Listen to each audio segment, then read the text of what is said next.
Hey everyone, this is Ms. Peplinski's class, first day of Unit 5. If you have been watching my other videos, I had mentioned I was recovering from the flu. I actually have COVID right now, but it's over winter break. So I missed the holiday season with my family, but not infecting any of you. So that is good.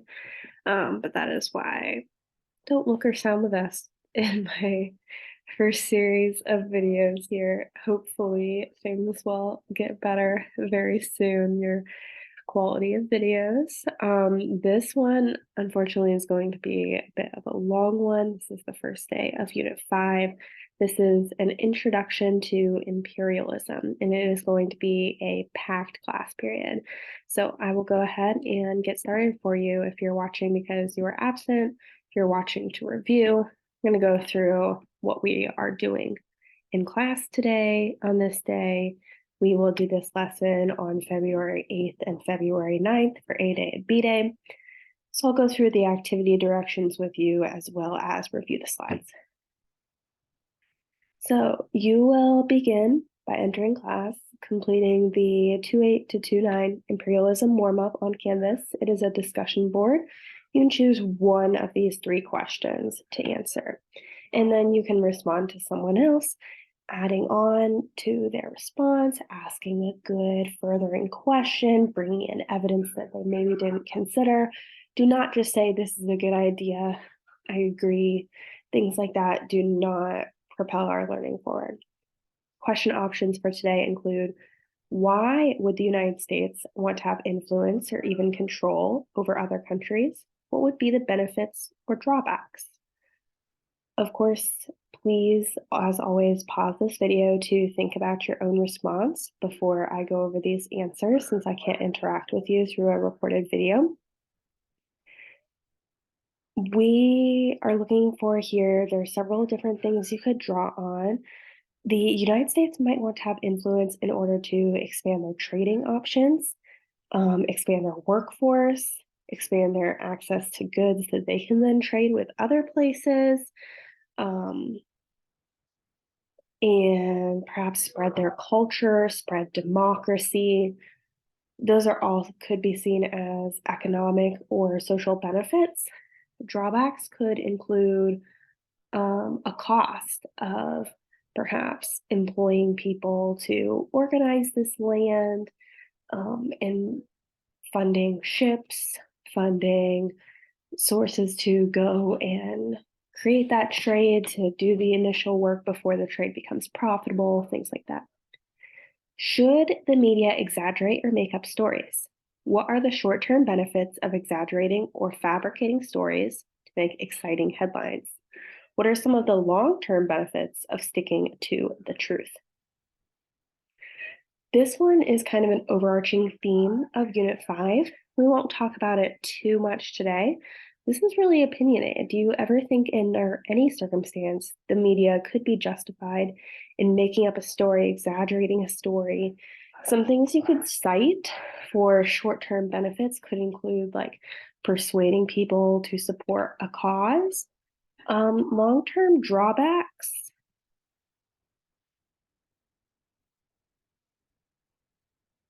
Sorry, I was trying to find like the exact question phrasing, but some possible drawbacks, of course, could include like the media outlet would lose credibility when people find out that they're lying.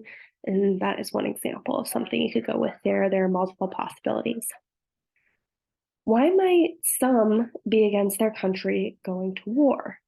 Who usually suffers the most in a war? And who usually has to deal with the long-term effects of a war? Some people might be against their country going to war because it's expensive and because people will lose their lives, especially if it's over something that they don't see the home country being immediately involved in. If they feel like that home country is somehow overstepping by getting involved in a conflict that does not immediately involve the home country being personally attacked. Typically, more poor people will suffer more during war because they will typically be the ones to be serving in the military, especially during this time of the draft. Sometimes the more wealthy people could opt out of the draft by paying a fee, whereas the poor people would not have been able to do that and would have been the ones to have to fight in that war. Many would be losing their lives in those wars. And therefore, that would be the population to most often have to deal with the long-term effects as well. So once you have that warm up in, we are going to do this Nearpod. Sorry, I don't have a Nearpod subscription anymore. So just Imperialism slides. Much more boring, so sad. Then we will do a common lit on the white man's burden. Then you will do a jigsaw activity and an exit ticket. As we go through, I want you to be thinking about this essential question. It's going to pop up in your exit ticket. How did imperialism, that's the concept we're going to learn about today, help the United States become a world power? What is imperialism? Imperialism is the policy in which stronger nations extend their economic, political, or military control over weaker territories. But why? That's because of a desire for military strength, a thirst for new markets, a belief in cultural superiority. Those are some of the reasons here. Let's take a look at this video to learn a little bit more.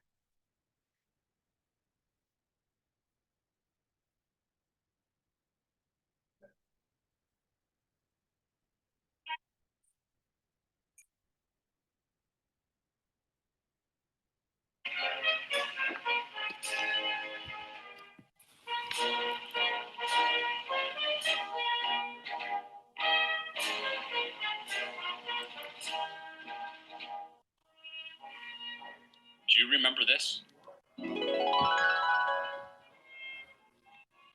Manifest Destiny is a belief tied to Christian origins in America. It states that we are predestined by God to settle land out to the Pacific Ocean. We have a divine right to claim Mexican and Indian lands. American imperialism was a period between the 1890s and the 1910s when America, fueled by Manifest Destiny, extended its political, military, and economic control over weaker territories. The idea of Manifest Destiny told us to spread our Anglo-Saxon heritage from coast to coast. Once the western border was closed by the Pacific Ocean, we needed to find new territories to spread our beliefs and values. 3 factors fueled U.S. imperialism. The first is a desire for greater military strength. The second was a search for new markets. And the third was a belief in our cultural superiority. For several decades now, the major powers of Europe and Asia had engaged in an age of empire. They vied for control of colonies in the Americas, in Africa, and in Asia. If the United States truly wanted to be a world power, it must catch up to the rest and claim an empire. First, let's talk about the desire for military strength.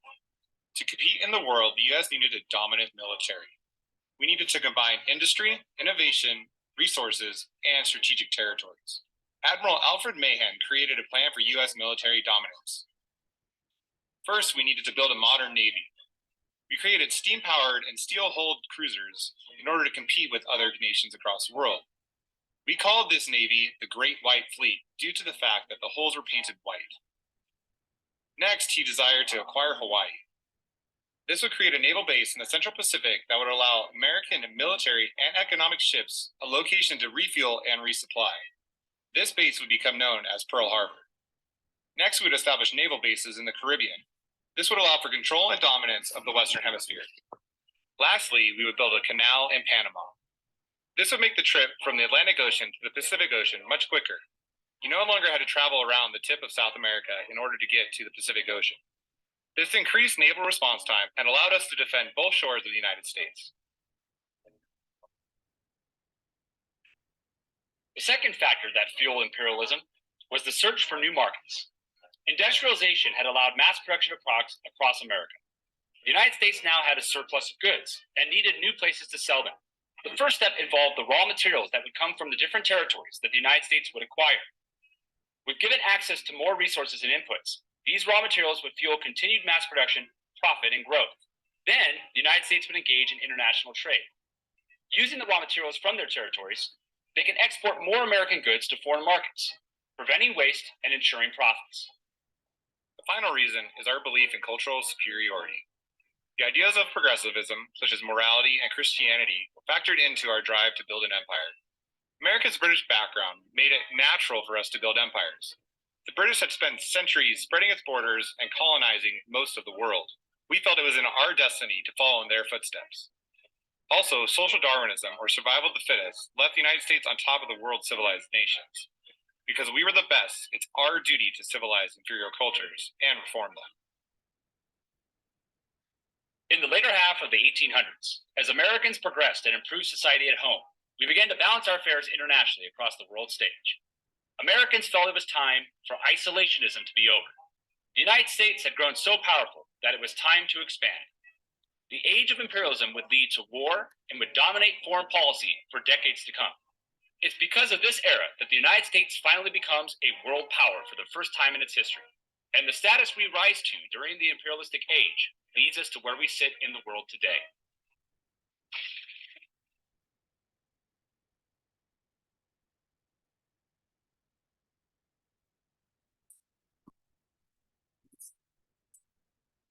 All right, I would just like to say a quick comment about that video. I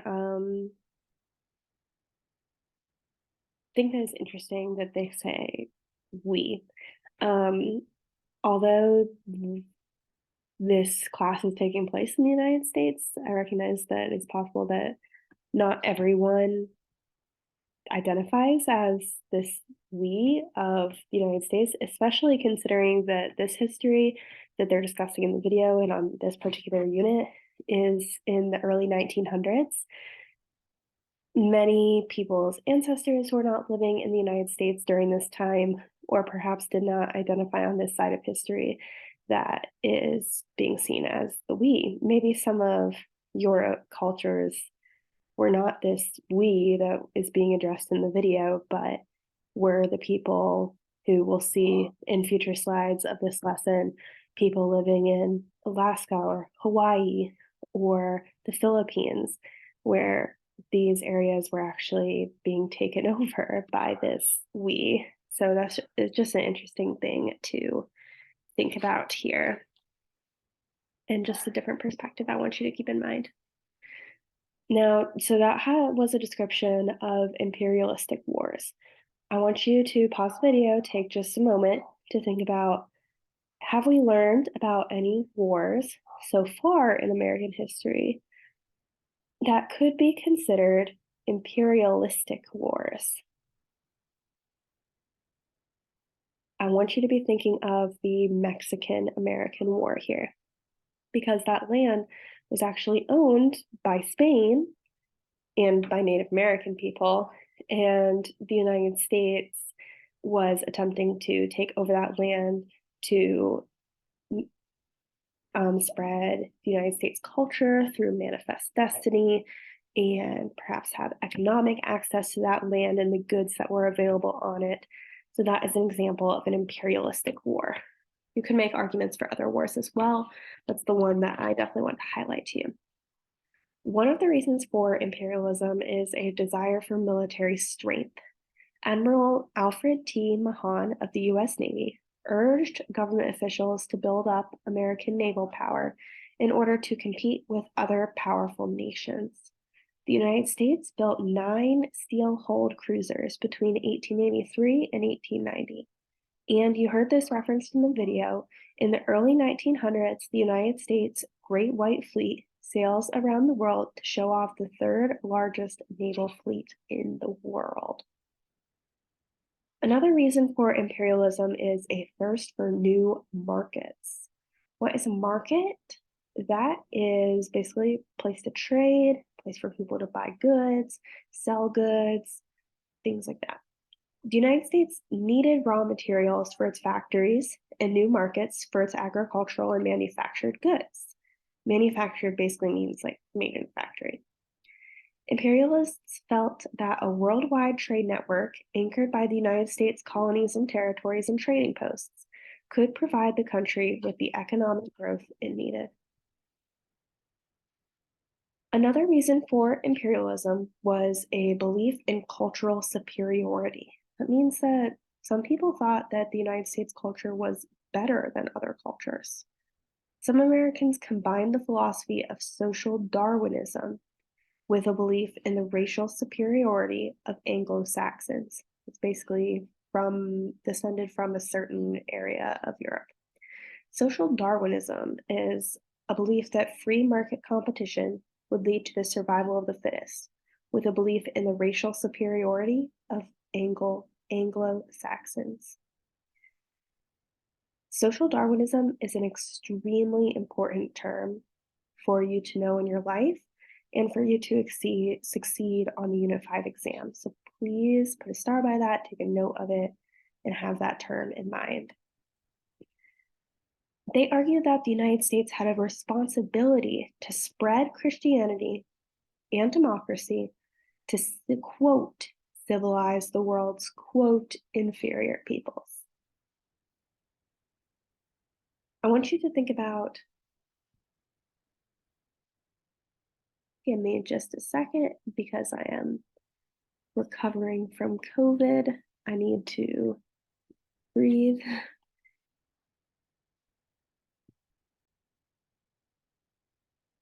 Thank you for your patience. All right, I want you to think about this question. How is the period of social Darwinism similar or different to early American colonization? As always, pause to think. Social Darwinism can be seen in these early periods of American colonization because the European settlers who were coming to claim the land that became the United States wanted to spread traditionally European traditions to the Native American people, including Christianity. And once they started developing democracy, they were looking to spread democracy as well. Those are some ties to similarity. Of course, now that the United States has become, during this 1900s period, a larger nation, spread from East Coast to West Coast, they're looking to spread even further to nations that could be seen as like these nations, such as we'll see in the Philippines. They have existing governmental structures that are recognized like across the world and are still facing imperialization. One of the lands that becomes imperialized during this time period is Alaska. You'll need to know this vocabulary term, Seward's Folly, when you think of acquiring Alaska. In 1867, Secretary of State William Seward arranged for the United States to buy Alaska from the Russians for $7.2 million.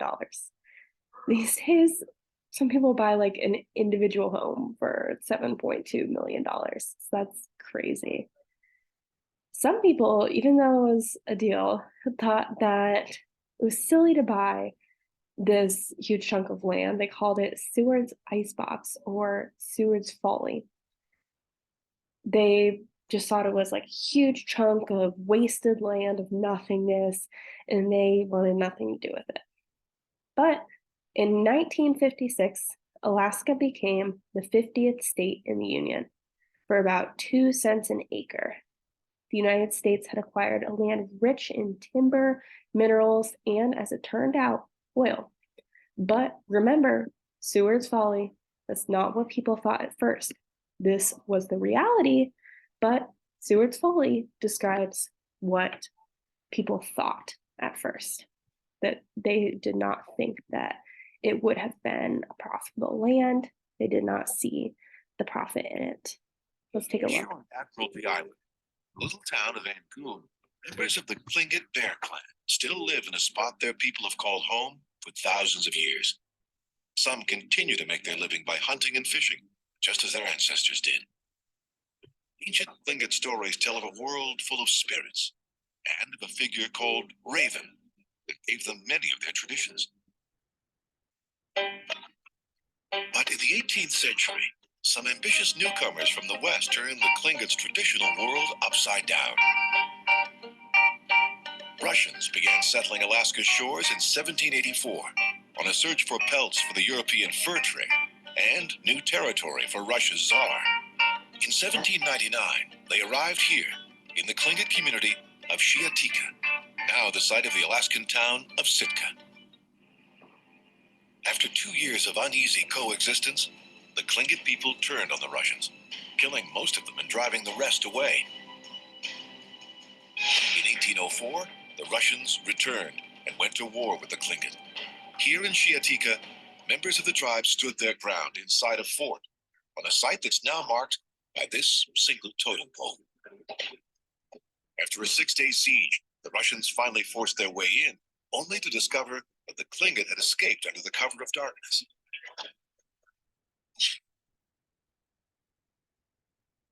The victorious Russians renamed the Tlingit village New Archangel.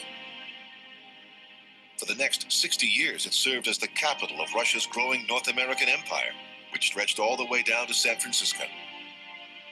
But in the 1860s, Tsar Alexander II decided to sell Alaska to raise some extra cash. He found a buyer in U.S. Secretary of State William Seward, who agreed to purchase it sight unseen. On October 18, 1867, here in Sitka, Alaska was officially transferred to the United States. At a price of just over $7 million, it was quite a bargain, even at the time. That didn't stop critics who had never seen Alaska from dubbing it Seward's Folly. But those who'd actually been here knew the Secretary of State had made a very shrewd deal indeed. Covering more than 500,000 square miles, an area twice as large as Texas, it includes some of the wildest and most dramatic landscape in the nation. From pristine fjords, where towering mountains tumble right down to the sea, to an island where the largest brown bears on Earth gather to feast, to mile after mile of remote inland tundra, to the highest peak in North America, an icy world that only the hardiest adventurers dare to enter. It's easy to see how getting all this for just a few $1 million was likely one of the best investments the United States has ever made. Alaska has been a stunning jewel in America's crown ever since.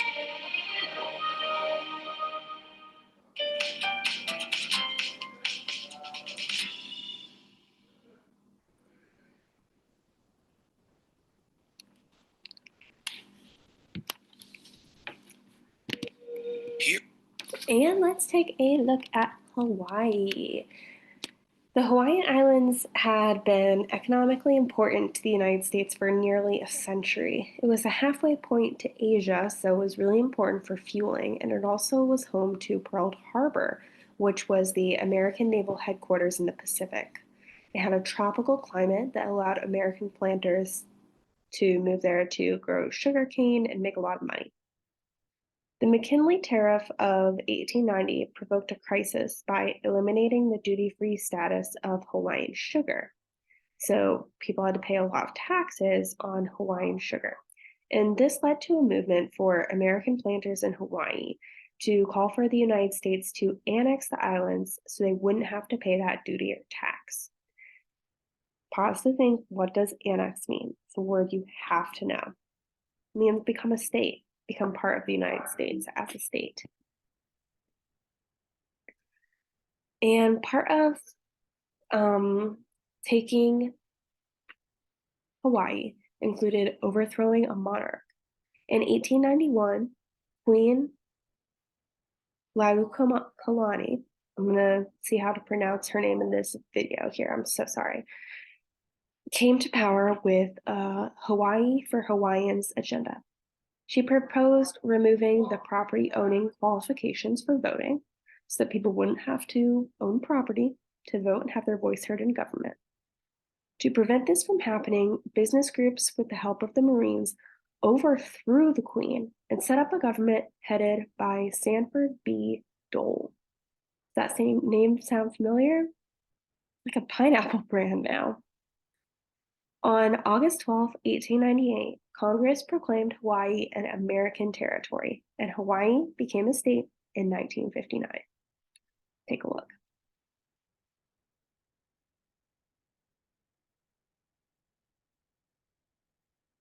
The history of Hawaii begins way back when the Polynesians first landed sometime around 1150. For the next 500 years or so, the islands remained isolated until British explorer Captain James Cook accidentally stumbled on them in 1778.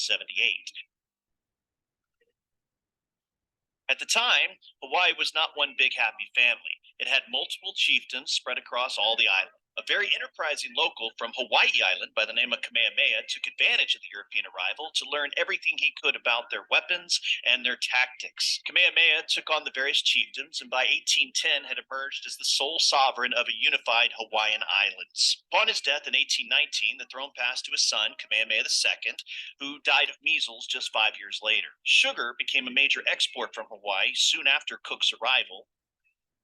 By the mid-1800s, more and more American planters and missionaries had settled in Hawaii to partake in the sugar bonanza and to spread the gospel. As more Americans came, U.S. interest in the islands multiplied.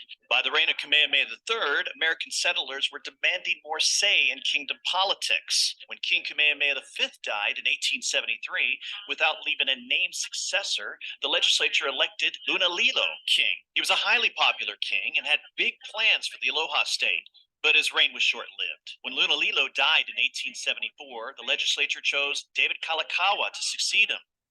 Kalakaua strengthened ties with the U.S. by signing a treaty of reciprocity and selling Pearl Harbor to the Americans. He also encouraged the immigration of contract sugar workers to the islands, which further transformed the Hawaiian economy and culture. While Kalakaua dreamed of reinvigorating Hawaiian culture and creating a pan-Polynesian confederation, he ultimately reigned over the weakening of the Hawaiian monarchy. In 1887, he was pressured to sign a new constitution, nicknamed the Bayonet Constitution, because of the duress under which it was signed. It effectively made the monarchy little more than a figurehead position.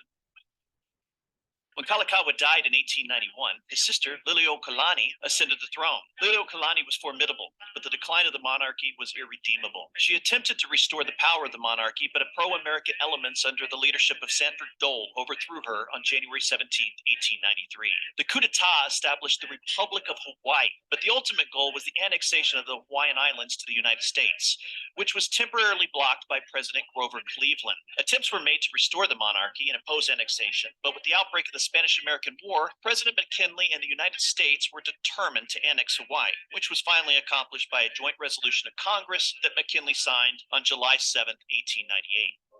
Living out the remainder of her life as a private citizen, Liliuokalani died at her residence, Washington Palace in Honolulu, on November 11, 1917. Hawaii would become a territory in 1900 and finally the 50th State of the Union in 1959. In 1993, the United States Congress adopted a resolution that acknowledged that the overthrow of the Kingdom of Hawaii occurred with the active participation of agents and citizens of the United States. And now we know. And knowing is half the battle. All right, that was a good one. So it was Lilo Kalani for my pronunciation. All right, this is your common lit assignment. So I'm not going to go through it in as much detail as I normally would here, just briefly. So you have some background information for your common lit assignment. This poem, titled The White Man's Burden, you will likely see it again. It is in the bank of options for your Unit 5 exam. This is about imperialism. This is about defending imperialism as a way to spread Christianity, to spread democracy, to spread, quote, goodness to people who theoretically did not have access to it, to Native people of faraway lands, to state that it is not like people taking over other people.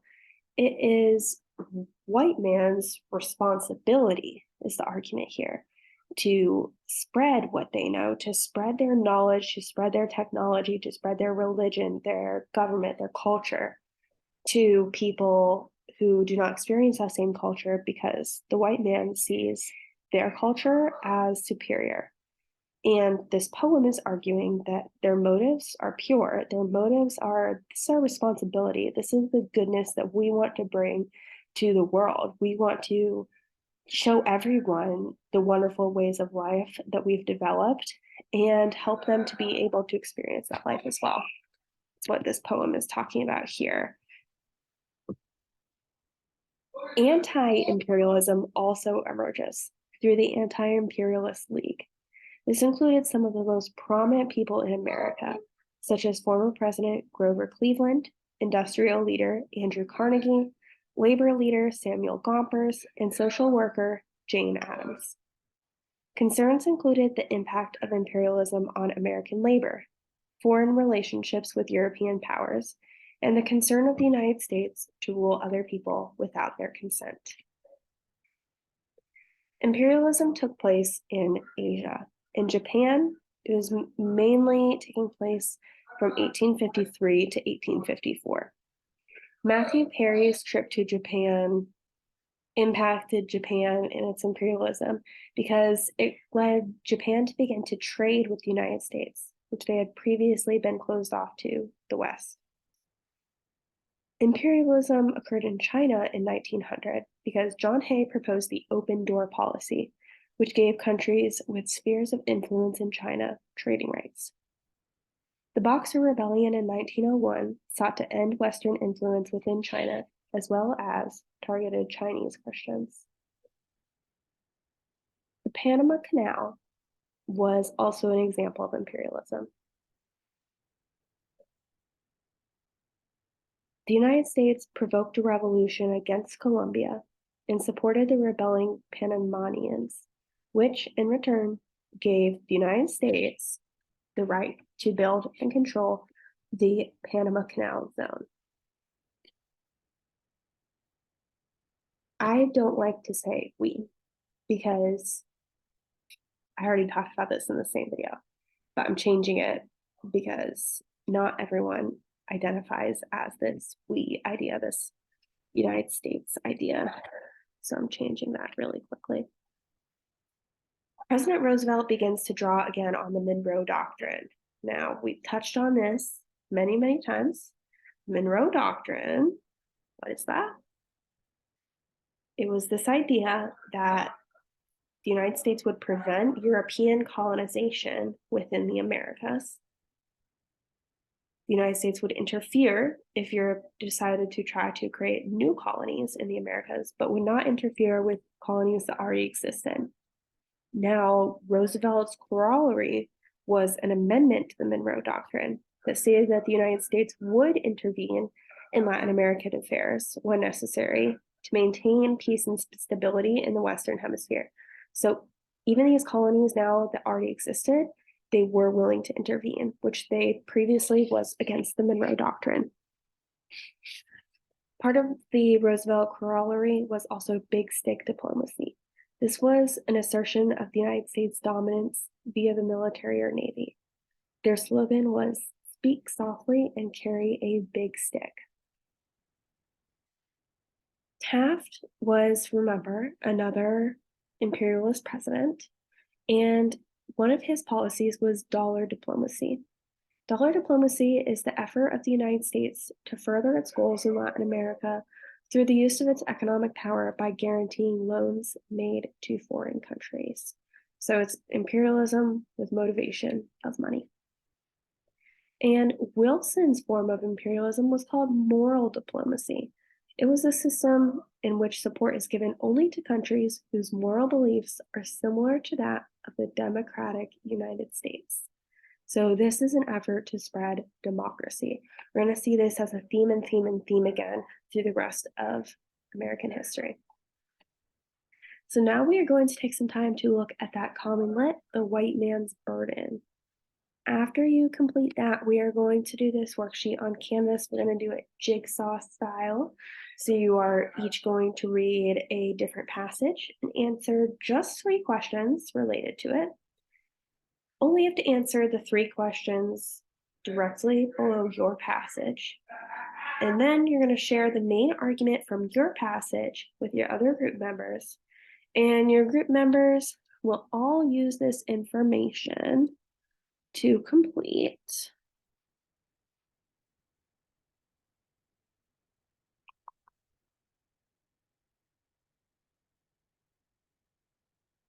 My chart has disappeared, but you're gonna have a chart where you will fill in the other people's information, so you don't have to answer all of these questions. Just gonna answer your 2 to 3, and then fill in a summary of the other people's arguments. So we will have some time to look at your own passage and do that. When you are in class, we will also do these 2 examples because there are a lot of passages.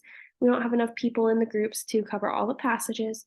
So we're going to do the first one together as a class and the last one together as a class. And then you will do your assigned one. If you don't have enough members of your group, I'll come around and help you with that.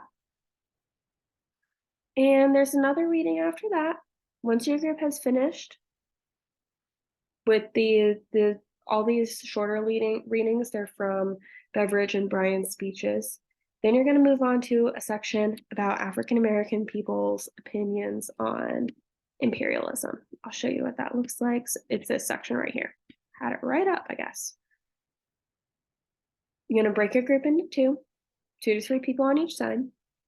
Each team is going to read one of the 2 sources, either Lewis H. Black or the open letter to McKinley.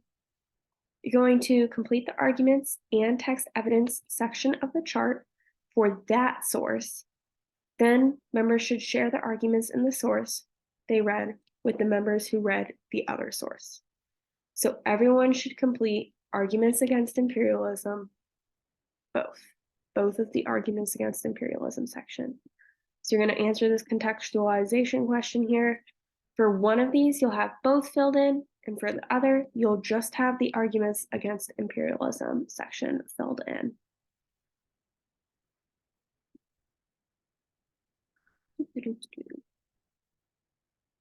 All right, then instead of answering that question at the end, I'm going to ask you that in an exit ticket as we go from class. The exit ticket says, compare and contrast the arguments made by William Jennings Bryan, Albert Beveridge, and the African American community in the debate around American imperialism. Evaluate the extent to which the context of both of these speeches' political campaigns might have biased these sources. Think about the purpose of a political speech and how that might shape what the speaker says. So you're going to compare and contrast what people think about imperialism based on these different sources and evaluate the validity of those sources. I'm not going to go through these 2 examples right now. Honestly, I will tell you they are super easy. These are all super easy. If you are absent, what you need to have filled in, I'll make you a slide for it right now, actually. So it's really clear. If absent, because we're doing these ones together, you need to do the first reading. I'll even write down what it's called for you. You're going to do the first reading, argument 1, American exceptionalism.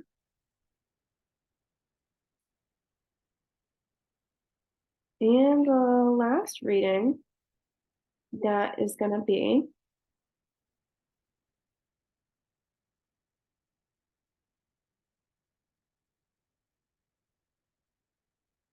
argument 4, imperialism won't benefit the common American.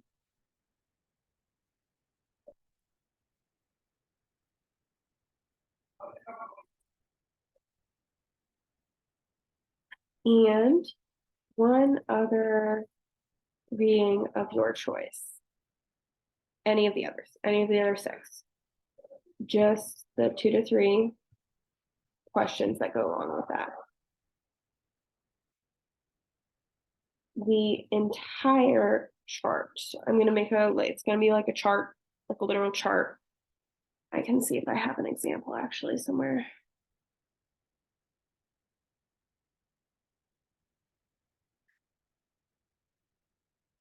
All right, I don't have it. It's not coming right up, but it should be around page 9. And then the contextualization question after the time one, the arguments and text evidence for one of the African American perspectives, and arguments for the other African American perspective, but not text evidence. No need to do paragraph at the end or other readings if you are absent, because paragraph at the end is going to be in the exit ticket instead of on that worksheet. All right, that should be all for today. I hope you had an interesting time learning about imperialism. Sorry, it was a long one.